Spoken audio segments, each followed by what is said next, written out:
Imagine for a second that you are sitting in a dark theater. There's a spotlight on center stage, and a single singer walks out. Just one. And they start to sing. They have a beautiful voice, right? It carries energy, it fills the room, it can move you to tears. It's powerful on its own. Absolutely. The resonance of a single voice is undeniable. But now I want you to widen the lens. The lights come up, and you realize that behind that single singer, there are 100 others. A full choir. Baritones, sopranos, altos, and they all take a breath at the exact same moment and hit a chord. That wall of sound, it doesn't just hit your ears, it hits you right in the chest.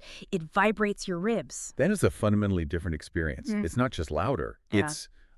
It's exponential. Yeah. You're talking about resonance and harmonics stacking on top of each other. Exactly. And that exponential shift, that whole concept of power in numbers, is essentially the hook for what we are diving into today. We've talked about crystals on this show before. We've looked at amethyst. We've looked at rose quartz, usually as individual tools, like that solo singer. But today We're building the choir. we are building the choir. We are talking about crystal grids. It really is the natural progression for anyone who has started down this path. You take the individual properties of a stone, which, based on the material we have today, are already considered pretty potent, and you arrange them into a community. I love that phrase. It's a specific phrase the source material uses. Communities of crystals living together to amplify each other. It makes them sound like little neighbors helping each other out. But to be clear, for everyone listening, because I think when people hear crystal grid, they might just picture a messy pile of rocks on a dresser. This isn't random, is it? Oh, far from it. A crystal grid isn't just a pretty arrangement for your coffee table, though let's be honest, the aesthetic is a big part of the appeal. For sure. But it is a highly specific, intentional layout. You are using crystals, stones, and sometimes even, organic nature elements like twigs or flowers, all designed to manifest a very specific desire. Okay, so our mission for this deep dive is to demystify that structure. We have a massive stack of articles and guides here, primarily from Crystals by Rob, which creates a really comprehensive roadmap for this. We're going to walk through the physics, or I suppose the metaphysics of the grid. We're going to break down the ritual of actually building one, cleansing the stones, and charging them. And we are going to get very granular with recipes. Specifically, we're going to look at how to build grids to align your chakras. And we'll also touch on something that might sound a bit sci-fi to some, but the source material goes deep on it. Yeah. Distant healing, the idea that these grids can work across space and time. It's going to get a little quantum, but it's a fascinating concept. It really is. But let's start with the basics, the structure. I'm looking at these pictures in the source material, and they look like art. They're geometric. They're like mandalas almost. Why is the shape so important? Why can't I just put them in a straight line? Well, this brings us to the concept of sacred geometry. Now, that is a term that gets thrown around a lot in New Age circles, sometimes loosely, but the source material anchors it really effectively here. It explains that these patterns aren't just arbitrary designs. They are, and this is a direct quote, energetic visuals. Energetic visuals. Okay, let's unpack that. What does that actually mean in practice? So think about patterns in nature. The way a fern unfurls, or the spiral of a nautilus shell. A honeycomb, a snowflake. Exactly, the hexagonal layout of a honeycomb. These aren't random accidents. These forms model things like energy efficiency, growth, and structural integrity. The source argues that these beautiful recurring patterns release a palpable frequency. So nature has a preferred architecture, a kind of energetic default setting. Precisely. Nature follows the path of least resistance and highest efficiency. So when you arrange crystals into these specific geometric shapes, circles, triangles, spirals, the flower of life, you aren't just making art. You are creating a vibrational blueprint. You're mimicking the architecture of nature to facilitate energy flow. As I was reading this, the image that kept popping into my head was a circuit board. That is actually the perfect analogy. I was thinking the same thing. Right, because on a circuit board, you have the components, the capacitors, resistors, the chips, but they don't do anything unless the copper traces connect them in a specific flow. The pattern is everything. Exactly. If a single crystal is a battery, the grid is the circuit board that directs that energy. By placing them in a geometric pattern, you create a synergy. They create an energetic footprint that is so much stronger than the sum of its parts. They amplify each other. You're building a machine, essentially, an energy machine. So we have this idea of high-level geometry, but what I found really relieving in the reading is that despite all this talk of sacred geometry and blueprints, which sounds very technical and rule-heavy, Yeah, it can sound intimidating. it can. But the source explicitly says there are no real hard rules. It creates a nice balance, doesn't it? It stops it from becoming dogmatic. It does, because I feel like people get stuck there. They think, oh, I don't have a degree in geology or ancient geometry. I'm going to mess this up and accidentally curse my house. Right. But the source says you can use cloth, you can use wood boards with designs on them, or, and this is my favorite part, you can just use stuff from your garden. Yes. Leaves, flowers, twigs, herbs. The source mentions that the author actually started that way, incorporating nature elements before they even had a large collection of stones. It really emphasizes that intuition is the driver here. Intuition over instruction. Precisely. Right. While there are guidelines, which we will absolutely get to because structure helps focus the mind, the source advises letting your heart guide the setup. If you feel called to put a seashell in the corner because it feels right, even if the recipe doesn't call for it, do it. That personal connection enhances the inner magic. Yeah. You aren't taking a test. You're crafting an experience. Okay. But while the physical layout is flexible, there's one rule that seems totally non-negotiable. The king of the grid, so to speak. Yeah. And that is intention. Absolutely. 100%. If the grid is the vehicle, intention is the fuel. Without it, the car doesn't move. The source material states that intention is the single most important aspect. You can have the most perfectly aligned geometric grid, perfectly sourced rare stones, but if you don't know what you want it to do, it's just rocks on a table. But the source suggests writing it down, right? Which feels like such a simple step, but I bet a lot of people skip it because they think, oh, I know what I want. But writing it down solidifies it. It's a physical act of creation. It takes it from a vague thought, I want to feel better, to a concrete request. The source says to choose something clear, positive, and felt deep within your heart. And interestingly, it advises that the intention should be about you. I caught that. I found that really interesting. So I can't make a grid to fix my boss's attitude. Right. Or to make my neighbor stop playing loud music at 2 a.m. Not directly, no. Dang. There goes my weekend plan. I know, it's so tempting to want to broadcast a signal to change others. But the philosophy here is about personal sovereignty. It's about aligning your energy. The source calls it creating a spectacular moment for focused health and manifestation for the user. So if you have a difficult boss, the grid would be for your patience, your resilience, or your ability to communicate boundaries effectively. It's an internal process reflected externally. That makes a lot of sense. It's about controlling the variables you actually have access to, which is yourself. Exactly. Okay, so we've got our geometry, we've got our intention written on a piece of paper. But before we actually lay the stones down, there's a prep step. And honestly, reading this, it reminded me of cooking. You don't just throw unwashed vegetables in the pot. You have to prep. The deep clean. This is crucial. Imagine if you were trying to paint a masterpiece, but your canvas was already covered in scribbles and dirt from the previous week. That's what an uncleansed crystal is like. Because they pick up baggage. They hold on to stuff. They do. Just think about the life of a crystal before it gets to your shelves. It's been mined from the earth, handled by the miners, sorted, packed into a crate, shipped halfway across the world, unpacked by a wholesaler, touched by a dozen customers in a shop. The source notes that crystals are energetic sponges. They hold on to energy patterns from everyone and everything they encounter. They need a factory reset before they can do their job for you. So how do we hit that reset button? The source gives us quite a few options, which I really appreciate because, not everyone can light a giant bundle of sage in their tiny apartment without setting off a smoke alarm. True. They cater to different environments. The first and most classic is smoke. This is the smudging technique. You light a bundle of herbs, dragon's blood, cedar, lavender, sweetgrass are all mentioned, or even just a stick of incense like nag champa. And you just hold the crystal in the smoke? Is that the idea? Exactly. You pass the crystal through the plume of smoke. The idea, metaphysically, is that the smoke binds to the heavy or stagnant energy and carries it away. It's very visceral. You can smell the cleansing happening. I like the sound of the geode method, too. It feels very meta.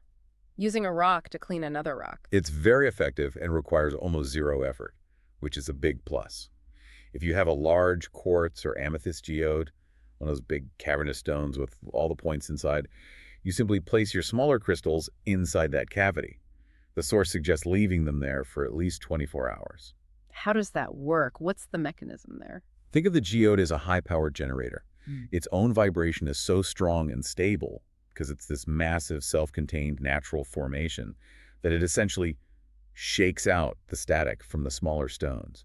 It overwrites the noise of the clean, pure signal. And for the minimalists, there's selenite. Ah, selenite. Selenite is fascinating because it's one of the few stones that doesn't really need cleansing itself. It's a cleanser.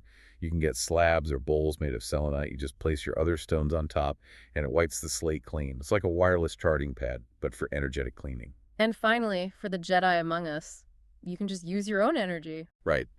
If you are attuned to something like Reiki, or honestly, if you just have strong visualization skills, this works too.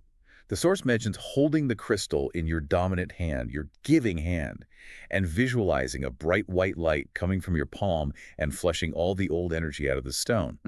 It requires focus, for sure, but it's very powerful. Okay, so we've wiped the memory. The battery is empty. Now we need to charge it back up. Correct. Cleansing removes the negative or unwanted. Charging infuses the positive and potent. It puts the vitality back in so the crystal can function at its highest level. And nature seems to be the go-to here again, sunlight or moonlight. Yep, for about 6 to 12 hours. It's simple and effective. Sunlight is very vigorous, active, masculine-coded energy. It's like a shot of espresso. Moonlight is softer, more intuitive, feminine-coded energy. You pick based on what you need from the stone. But again, you can use visualization here too. The source describes a really beautiful technique. The white light visualization. Yes. You close your eyes, you hold the crystal, and you visualize a beam of pure white light coming down from the universe, entering your crown chakra at the top of your head. Traveling down your arm, through your hand, and into the stone. Exactly. You become the conduit. You do that for about 10 minutes until you can feel the stone is full or vibrating. And this segues perfectly into the final prep step, programming. Which is basically giving the crystal its job description. That's the perfect way to put it. While you are charging it with that white light, you focus specifically on that intention we wrote down earlier. You telepathically tell the crystal, you are here to bring me peace, or you are here to help me focus on my work. You visualize that intention being absorbed into the crystal's very structure. Now, the crystal isn't just a battery. It's a specific tool with a purpose. Okay, so we are prepped, we are cleansed, charged, and programmed. Now, I want to get into the weeds here because the source material gives us a really detailed breakdown of specific grids, and the focus here is chakra alignment. This is a core application of crystal grids, and it's a great place for beginners to start because it's so systematic. And for those who might be new to the term, chakra just means wheel in Sanskrit, right? That's right. In the yogic tradition, chakras are described as spinning vortices of energy that link our physical body to our auric field. We have 7 major ones aligned along the spine, from the base to the crown of the head. When they are open and spinning correctly, we feel balanced and healthy. When they are blocked or spinning too fast or slow, we feel it physically and emotionally. So the strategy here is to build a specific grid for each chakra to get it spinning right again. And I noticed a pattern, a really strong one, in the recipes we're about to discuss. Every single one of them uses clear quartz around the outer edge. That's that amplification we talked about earlier. It's a critical component. The clear quartz acts as the perimeter fence that contains and magnifies the energy of the specific stones in the center. It's the common denominator. It pushes the signal out and ensures the energy doesn't just dissipate into the room, it focuses it. Okay, let's walk through these. Starting from the bottom up, the root chakra, Muladhara. This is the foundation, red, earth, survival. This is your sense of safety. Stability. It's located at the base of the spine. When this is blocked, you might feel fear, anxiety, or just ungrounded, like you're floating away and can't focus on the here and now. Physically, it relates to the spine, legs, bones, and kidneys. The grid recipe for this one is fascinating. The center stone is shungite. Shungite is an incredible stone. It's essentially ancient petrified carbon from Russia, billions of years old. It's incredibly grounding. It absorbs negativity and EMFs like a sponge. It's heavy, metaphorically and sometimes literally. It's the perfect anchor for a root chakra grid. And surrounding it are Apache tears, which is a form of obsidian, a volcanic glass. It's very protective. It's known for helping process grief and shedding tears, hence the name, but also for providing a shield. So you have shungite in the center, pulling you down to earth, Apache tears surrounding it to protect your field, and then that ring of clear quartz amplifying the safety. It's a heavy-duty grid for when you need to feel solid and secure. Moving up one step, the sacral chakra, Svadhisthana. Orange. This is about flow, right? Yes. The water element. It governs creativity, sexuality, pleasure, and our ability to adapt to change. The source says, without change, we cannot grow. If you're feeling creatively blocked, emotionally rigid, or just stuck in a rut, this is where you work. So for this grid, we are using orange selenite in the center. which brings that cleansing high vibration light we talked about with normal selenite, but the orange color specifically tunes it to that creative, sensual frequency of the sacral chakra. It helps clear out the stagnant water, so to speak. Surrounded by carnelian. Carnelian is the ultimate stone for passion and motivation. It's like a double espresso for your creativity. It's bright orange, sometimes reddish. If you're feeling stuck or uninspired, this combination of orange selenite and carnelian lights a fire under you. It's all about movement and creative flow. Okay, next up, the solar plexus. Manipura. The Yep. gut. Yellow. Fire. This is your power center, your willpower, your ego, your personal identity. It's right there in the stomach area. The source uses the word combustion. It's where your intention turns into action. When this is weak, you feel insecure, indecisive, or like a doormat. The recipe here is yellow hematoid quartz in the center, surrounded by citrine. A powerhouse combination. Citrine is like sunshine solidified. It's all about abundance, joy, and personal power. It's one of the few stones said to never hold negative energy. And the hematoid quartz in the center has inclusions of hematite, which is iron, so it grounds that power into reality. It stops you from being all talk. This grid is like a confidence boost in a bottle. It's for when you need to stand up for yourself or launch a new project. Now we hit the middle, the heart chakra, anahata, green, air. The bridge. This one is vital. It connects the lower three chakras, which are about the physical body and survival, with the upper three chakras, which are about spirit and mind. It governs love, compassion, empathy, and forgiveness, both for others and for yourself. And the stones are just the classics you'd expect. Rose quartz in the center. Of course.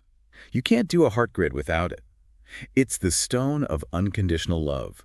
It's soft, pink, gentle energy.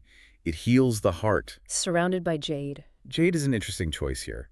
It's a green stone, of course, an ancient stone of abundance, prosperity, and harmony. So it's not just about romantic love, it's about bringing balance and harmony to your entire emotional life. This grid is for when you need emotional healing, or to open yourself up to connection after being hurt, or even just to practice more self-love. Okay, moving into the upper chakras. The throat chakra. Vishuddha. Blue. Sound. Communication, self-expression, speaking your truth clearly and compassionately. Physically, it's the thyroid and vocal cords. If you have a lump in your throat when you need to say something important, or you're afraid to speak up in meetings, this is the blockage. The recipe calls for apatite in the center. Blue apatite is fantastic for clarity and intellect. It helps you articulate complex thoughts. It clears the fog so you can find the right words, And it's surrounded by aquamarine. which is very soothing. Think of the calm, clear sea. It helps you speak your truth, but without anger or aggression. It helps communication flow like water. It cools down heated arguments. It's the stone of courage, but a quiet, confident courage. Then we have the third eye. Ajna. Indigo. Light. This is the spooky action center, isn't it? Intuition. Chuckle's sixth sight, as the source calls it. Visualization. It's located on the forehead between the eyes. It's where you see things that aren't physically there. Patterns, future possibilities, your own inner wisdom. The grid uses fluorite in the center. I love fluorite. It's the focus stone, the student stone. Exactly. It organizes chaos in the mind. If your brain feels like a browser with 50 tabs open, fluorite closes 49 of them. And it's surrounded by lapis lazuli, which is the stone of ancient wisdom and truth. It was prized by the pharaohs in Egypt. This is a grid for meditation, for accessing intuition, and for gaining deep insight. And finally, the crown chakra. Sahasrara. White or violet.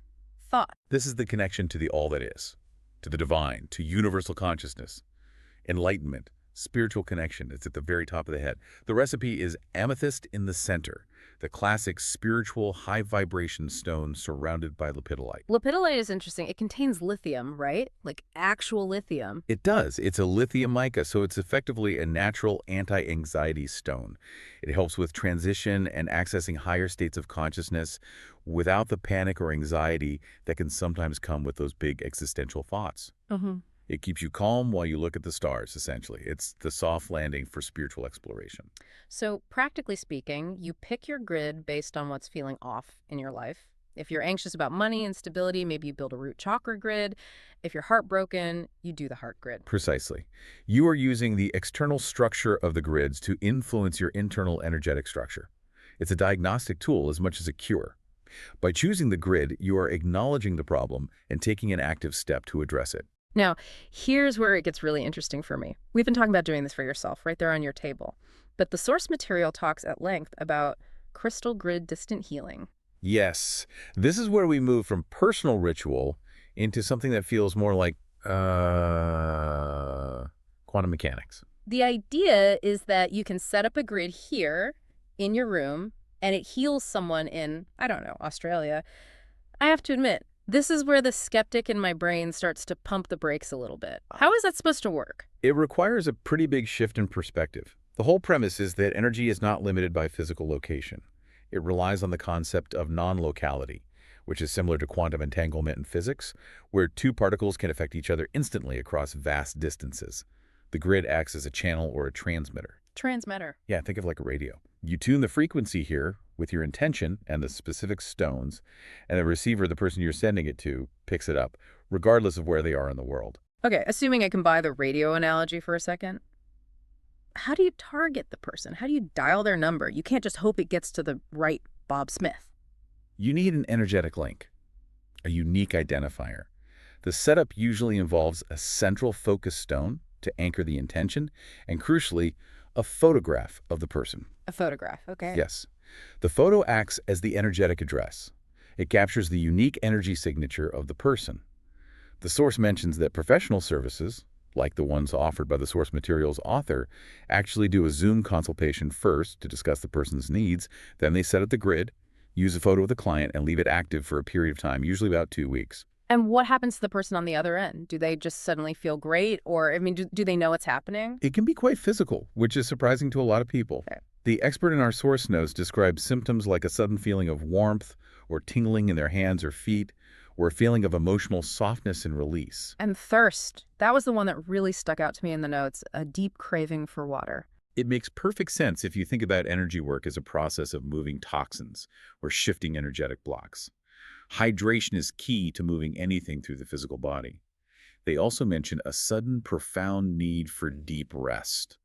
So the body responds as if it's undergoing a kind of detox or integration process. So if you're sitting at your desk in the middle of the afternoon and suddenly you're incredibly thirsty and your left ear is tingling, someone might be gritting you from afar. Laughs, possibly. But usually, and ethically, you would have consented to the session. The source is clear that this should be done with permission, and the energy continues to integrate for 24 to 72 hours after the session ends. It's not always an instantaneous lightning bolt. It's a process of gentle unfolding. It's fascinating that there are specific pairings for this distant work, too. Like, if you're sending emotional healing, you'd use rose quartz and lepidolite. Or for grounding someone who feels scattered, you'd use smoky quartz and black tourmaline. It's like sending a care package, but energetically. Yeah. You're packaging up a specific frequency and mailing it out into the ether. So what does this all mean for us? We've gone from arranging rocks in a garden to beaming healing energy across the globe. I think it connects back to that idea of patterns we started with. We are constantly influenced by the patterns around us.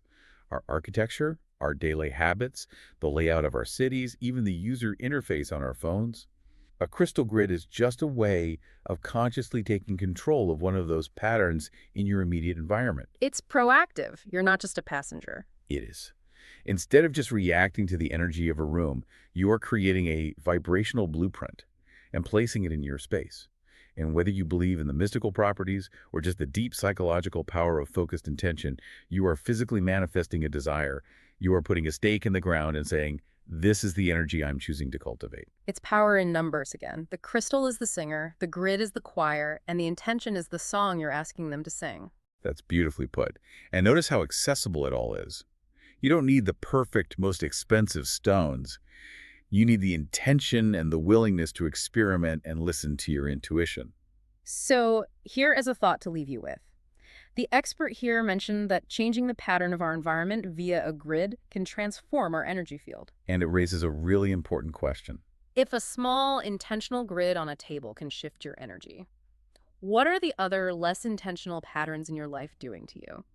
The pattern of your daily commute, the pattern of your messy closet, the pattern of your social media feed. If we are truly that sensitive to geometry and intention, perhaps we should be auditing all the grids we live inside of every single day. Something to mull over while you're out looking for cool rocks in the garden. Thanks for diving deep with us today. Until next time.